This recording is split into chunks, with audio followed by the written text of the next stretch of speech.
Hello, how are you today? This is Heena from Team TES welcoming you in my discussion of question answers. Well, didn't I tell you yesterday? Today is going to be a big surprise for you. So here I am with the surprise and with the book in my hand, my priceless possession from TES, from Bodhi Tree Publications, a book of multi-choice question answers. What, when, why, how? Well, do you know this?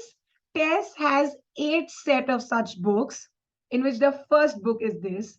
They have a total of 5,000 question answers. Not just that, every answer has an explanation.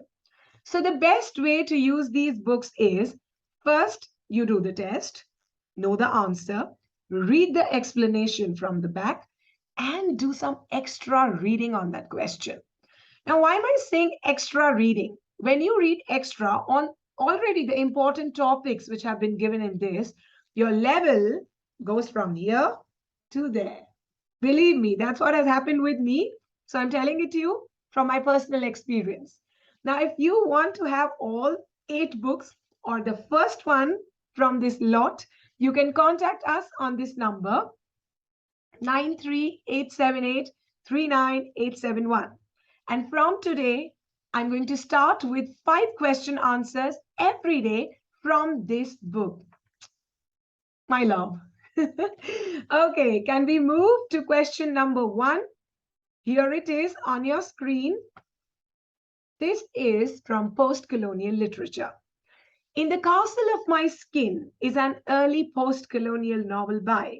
Your options are A. Wilson Harris, B. Derek Walcott, C.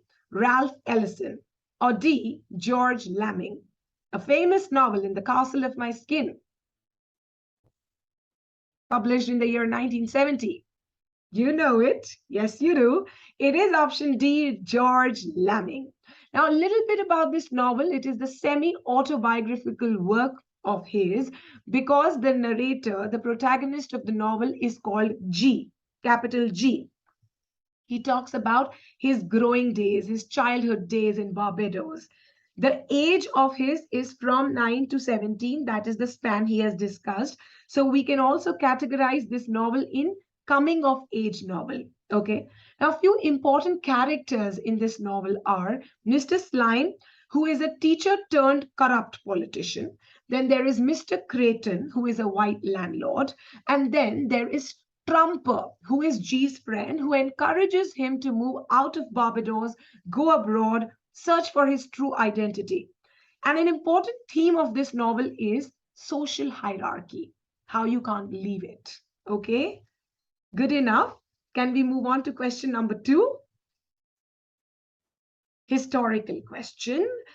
The Peasants' Revolt took place in the year. Your options are A, 1215, B, 1300, C, 1345, or D, 1381. The Peasants' Revolt. ये तो पता है ना? ये तो आसान है. The answer is option D, 1381. A little bit about this revolt. Well, do you remember the peasants were quite unhappy, not just the peasants, the local people, the artisans, the officials, because already there was Black Death, which had hit England badly. People were dying. There was death everywhere. Now, what happened? The government of John of Gaunt levied a poll tax on the citizens of England, which means you have to pay a fixed sum of money, irrespective of your income, to the government. Now, already they were suffering because of Black Death, another tax on them. So now, economically, socially, politically, there was an unrest. The peasants and the other people came out on the streets and revolted against the government by burning the court documents, just opening the prisons, letting the prisoners free. This is what happened in the peasants' revolt. Now, who was the torch bearer? There were 2 torch bearers of this revolt. They were Wat Tyler and John Ball, a clergyman. But ultimately, what happened? Tyler was beheaded and this revolt was suppressed. Nonetheless, जब तक शोर नहीं मचाएंगे तब तक बात आगे कैसे पहुंचेगी? So yes, revolts are necessary where required, right? Can we move on to question number 3? If you like these questions, you can grab your own copy of what, when, why, how by contacting TES on 93878 39871. This book is going to help you immensely with net, set, and gate. Let's move on. Third question. Who described Hamlet as the Mona Lisa of literature? Your options are A. Dover Wilson, B. E.M.W. Tilliard, C. L.C. Knights, or D. T.S. Eliot. Hamlet is the Mona Lisa of literature. T.S. Eliot said it, so option D is correct. Now let me tell you, you know this, Leonardo da Vinci's painting Mona Lisa.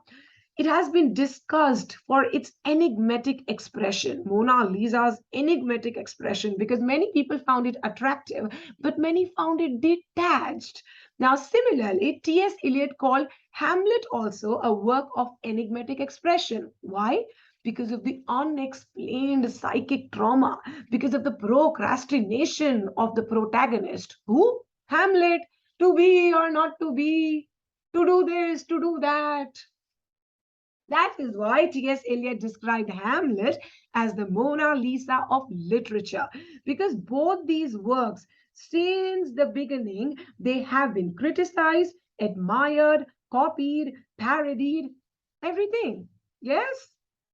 Good. Can we move on? Question number 4. Here it is from Literary Criticism and Theory.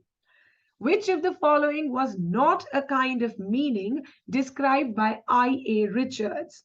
Your options are A. Sense, B. Context, C. Feeling, or D. Intention.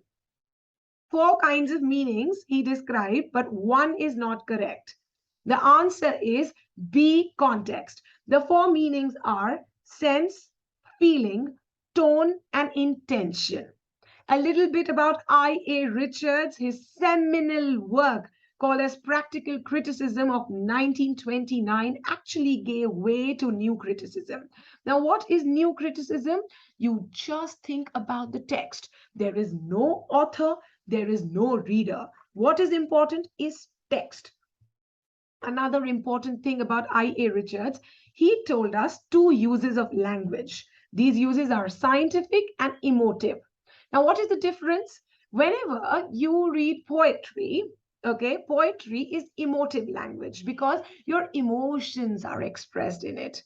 On the contrary, whenever there's a critical work, the language used is scientific or analytical, because when you are criticizing or analyzing a piece of art, you can't be emotional. Yeah. So the 2 uses of language, New Criticism, 4 kinds of meaning, everything described by our critic I.A. Richards. This brings us to the last question of the day, a neoclassical poem, The Rape of the Lock by Alexander Pope. The question is, the name of Belinda's pet dog in Pope's The Rape of the Lock is, your options are A. Plume, B. Shock, C. Lock, or D. Brown. The name of Belinda's puppy. The answer is B. Shock. Okay, tell me, The Rape of the Lock, this poem, it was actually inspired by true events. 2 important families of England at that time. One was of Arabella Fermor, and another was of a person named Lord Petter. Now, Lord Petter, at an event, cut Arabella's hair, lock of hair. He snipped it off, because of which too much fight, too much rivalry began between these 2 families. Now, to ease this situation, Alexander Pope thought to compose a poem, and the name of the poem is The Rape of the Lock, in which Arabella is Belinda and Lord Petter is Baron, right? Now, why is this a mock epic poem? Okay, epic like mocking epic, because in this poem, Alexander Pope has criticized or ridiculed the ways of the aristocracy. The way he has described Belinda's toilette, her pet dog Shock, the game of ombre in which she played and she won. All these make this poem a mock epic poem.